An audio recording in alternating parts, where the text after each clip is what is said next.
جو لوگ قرآن پاک کو زور سے نہیں پڑھتے اللہ تعالیٰ ان کو عذاب میں مبتلا کرتے ہیں، اور جو لوگ قرآن پاک کو دھیمی آواز میں پڑھتے ہیں اللہ تعالیٰ ان کے گھر یہ چیزیں نازل فرما دیتا ہے۔ بسم اللہ الرحمن الرحیم۔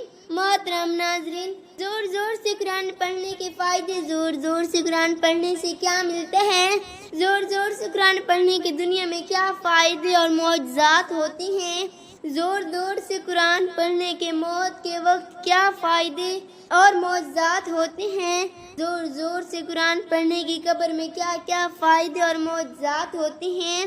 محترم ناظرین، ایک بات جو کہ سچ ہے، حق ہے، پکی اور کھری ہے، بلکہ مہر لگی ہوئی ہے، وہ یہ کہ یہ زمین اور اس زمین پر بسنے والی ہر چیز ایک دن ختم ہونے والی ہے، قیامت کی گھڑی آ کر ہی رہے گی، اس میں کوئی جھوٹ نہیں ہے، اور اللہ ضرور ان لوگوں کو زندہ کرے گا جو قبر میں دفن ہے۔ قیامت کے دن کا صحیح وقت اللہ کو معلوم ہے، احادیث سے یہی معلوم ہوتا ہے کہ وہ وقت بہت قریب ہے، صرف اللہ ہی کو غیب کا علم ہے، وہ کسی کو اس میں شریک نہیں کرتا۔ حضرت عبادہ بن عامر رضی اللہ تعالیٰ عنہ سے روایت ہے، فرماتے ہیں کہ جب تم میں سے کوئی رات کو عبادت کے لیے اٹھے تو زور زور سے قرآن کی تلاوت کرے، کیونکہ زور زور سے تلاوت کر کے شیطان لائن اور بدکار جنوں کو دور بھگاتا ہے۔ جو فرشتے آسمان کی فضاؤں میں آ جا رہے ہوتے ہیں وہ اپنے مقاموں پر رہتے ہیں، اس کی تلاوت سنتے ہیں اور اس کے ساتھ نماز پڑھتے ہیں۔ جب یہ رات گزرتی ہے تو آنے والی رات کو ہدایت کرتی ہے، کہتی ہے کہ اس شخص کو وقت تہجد پر جگا دینا اور اس کے لیے ہلکی اور خوشگوار ہو جانا، اور پھر جب اس کی وفات کا وقت آتا ہے تو قرآن کریم موجود ہوتا ہے، اور جب وہ اسے غسل دے رہے ہوتے ہیں تو قرآن کریم اس کے سر پر آ کھڑا ہوتا ہے، اور جب وہ اسے غسل لے چکی ہوتی ہیں تو وہ کفن کے اندر اس کے سینے میں آ جاتا ہے، اور جب اسے قبر میں رکھا جاتا ہے اور ممکن نکیر آتے تو قرآن کریم وہاں سے نکل کے اس کے سامنے آ جاتا ہے۔ وہ فرشتے اسے کہتے ہیں کہ ہمارے سامنے سے ہٹ جاؤ، ہم اس سے سوال کرنا چاہتے ہیں، تو قرآن کہتے میں قسم ہے اللہ کریم کی، جب تک میں اسے جنت میں نہ پہنچا دوں میں اسے چھوڑ کر نہیں جاؤں گا، اگر تمہیں اس کے بارے میں کچھ کہنا ہے تو کہہ لو۔ اور پھر قرآن کریم منہ میں سے ہم کلام ہو کر کہتا ہے کیا تم مجھے پہچانتے ہو؟ وہ کہتا ہے نہیں، تو وہ کہتے ہیں میں قرآن کریم ہوں، وہ ہوں جو تجھے راتوں کو جگایا کرتا تھا اور تجھے دن کو پیاسا رکھا کرتا تھا اور تیری خواہشات کو روکتا، تیرے کانوں کو پابند کرتا، آنکھوں پر کنگن رگاتا، تو آج تو دوسرے دوستوں کے مقابلے میں مجھے اپنا سچا دوست پائے گا اور میں تمہارا سچا بھائی ثابت ہوں گا۔ تجھے بشارت ہے کہ ممکن نکیر کے سوالات کا تجھ پر کوئی بوجھ نہیں ہوگا، تمہیں کوئی غم اور فکر نہیں رہے گی، اور پھر وہ فرشتے اسے چھوڑ کر چلے جائیں گے اور قرآن کریم بارگاہ خداوندی میں پہنچ جائے گا اور مومن کے لیے بستر اور چادر طلب کرے گا، اور پھر اللہ تعالیٰ کی جانب سے اسے بستر اور چادر مہیا کرنے کا حکم صادر ہوگا، اور جنت سے روشنی کے ایک قندیل لگانے کا بھی حکم ہوگا، اور جنت کے پھولوں کے زہرے اس کے لیے لائے جائیں گے، اور پہلے آسمان سے 1000 مقرب فرشتے اسے لے کر چلیں گے، اور قرآن کریم ان کے آگے آگے پیشوائی کرتا جائے گا، اور قرآن کریم آ کر اس مومن سے پوچھے گا کیا تم میرے جانے کے بعد پریشان تو نہیں ہو گئے تھے؟ میں تو تمہارے لیے اللہ تعالیٰ سے گفتگو کرنے گیا تھا اور تمہارے لیے بستر اور چادر لینے گیا تھا، اور اب یہ لے کر آیا ہوں، اور اتنے میں فرشتے وہ سامان اٹھاتے ہیں، جاتے ہیں اور بستر اس کے لیے بچھا دیتی ہیں اور چادر اس کے پیروں کے نیچے رکھ دیتی ہیں،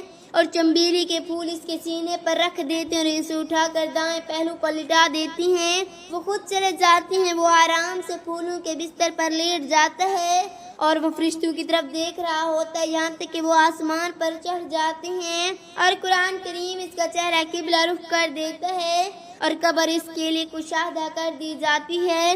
ابو معاویہ کی کتاب میں لکھا ہے کہ مومن کے لیے 400 سال کی مسافت تک قبر وسیع کر دی جاتی ہے، اور پھر یاسمین یعنی چمبیلی کے پھول سینے سے ہٹا کر اس کی ناک کے قریب کر دیے جاتے ہیں، اور اس کی تازہ خوشبو سور پھونکنے تک سوتا رہے گا، پھر وہ روزانہ 1 یا 2 مرتبہ اپنے گھر والوں کو دیکھنے آتا رہے گا۔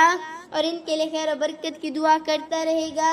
اس کا کوئی بیٹا قرآن سیکھا ہوگا تو اسے یہ معلوم کر کے خوشی ہوگی قرآن پاک کو زور سے پڑھنے کے فائدے۔ زور سے قرآن پاک پڑھنے کی کئی روحانی اور جسمانی فائدے ہیں۔ 1. توبوں میں اضافہ۔ جب آپ قرآن پاک کو زور زور سے پڑھتے ہیں تو آپ کی توجہ اور یکسوئی بڑھ جاتی ہے اور آپ کے دل و دماغ قرآن کے پیغام میں مکمل طور پر شامل ہو جاتے ہیں۔ 2. ذہنی سکون۔ قرآن کی تلاوت کی آواز دل کو سکون اور اطمینان فراہم کرتی ہے جس سے ذہنی دباؤ اور اضطراب کم ہو سکتا ہے۔ 3. ثواب میں اضافہ۔ حدیث کے مطابق قرآن کو بلند آواز میں پڑھنے سے زیادہ ثواب ملتا ہے کیونکہ اس سے آپ کی نیت اور لگن ظاہر ہوتی ہے۔ 4. ماحول پر اثر۔ پڑھنے والے کو بلکہ سننے والوں کو بھی روحانی سکون اور برکت حاصل ہوتی ہے۔ 5. تلفظ اور مخارج کی درستگی۔ 6. آواز میں قرآن پڑھنے سے آپ بلند تلفظ اور مخارج کی غلطیوں کو بہتر طریقے سے سمجھ سکتے اور ان کی اصلاح کر سکتے ہیں۔ حفظ میں مدد۔ زور سے قرآن پڑھنے سے یادداشت بہتر ہوتی ہے اور آپ کو قرآن کو یاد کرنے میں آسانی ہوتی ہے۔ 7. گناہوں کا کفارہ۔ قرآن کی تلاوت کرنے والے کے گناہ معاف ہو جاتے ہیں اور اس کی قربت حاصل ہوتی ہے۔ یہ سب فوائد قرآن کی تلاوت کی اہمیت اور اس کے روحانی اثرات کو ظاہر کرتے ہیں۔ قرآن پاک کی حوصلہ شکنی ایک سنگین اور غیر اسلامی عمل ہے جو اسلامی تعلیمات اور عقائد کے خلاف ہے۔ قرآن پاک اللہ کی آخری کتاب ہے جس میں انسان کی ہدایت کے لیے مکمل ضابطہ حیات پیش کیا گیا ہے۔ اس کی تعظیم اور احترام ہر مسلمان پر فرض ہے۔ جو لوگ قرآن کی بے حرمتی یا حوصلہ شکنی کرتے ہیں وہ نہ صرف ایک مذہبی فریضے سے غافل ہو رہے ہیں بلکہ مسلمانوں کو دلوں کو بھی ٹیکس پہنچا رہے ہیں۔ اسلام میں قرآن کی بے حرمتی کو سختی سے منع کیا گیا ہے اور اس عمل کو ناقابل مذمت قرار دیا گیا ہے۔ اس لیے یہ ضروری ہے کہ ہر مسلمان قرآن کی تعظیم کو ملحوظ خاطر رکھے، اس کی حکایات پر عمل کرے اور اس کی تعلیمات کو دوسروں تک پہنچانے کی کوشش کرے۔ ناظرین، اگر آپ قرآن پاک پڑھ رہے ہیں تو قرآن پاک کی آواز آپ کے کانوں میں جانا ضروری ہے۔ اگر آپ کے کانوں میں آواز نہیں جائے گی تو آپ کو قرآن پاک پڑھنے کا ثواب حاصل نہیں ہوگا، بس ریاض زیارت کرنے کا ثواب ہوگا۔ اللہ پاک سے دعا ہے کہ اللہ پاک ہمیں قرآن پاک کو اچھے طریقے سے پڑھنے کی توفیق عطا فرمائے۔ آمین ثم آمین۔ ناظرین، کمنٹ باکس میں اللہ تعالیٰ کے 99 ناموں میں سے ایک نام ضرور ٹائپ کریں۔ شکریہ۔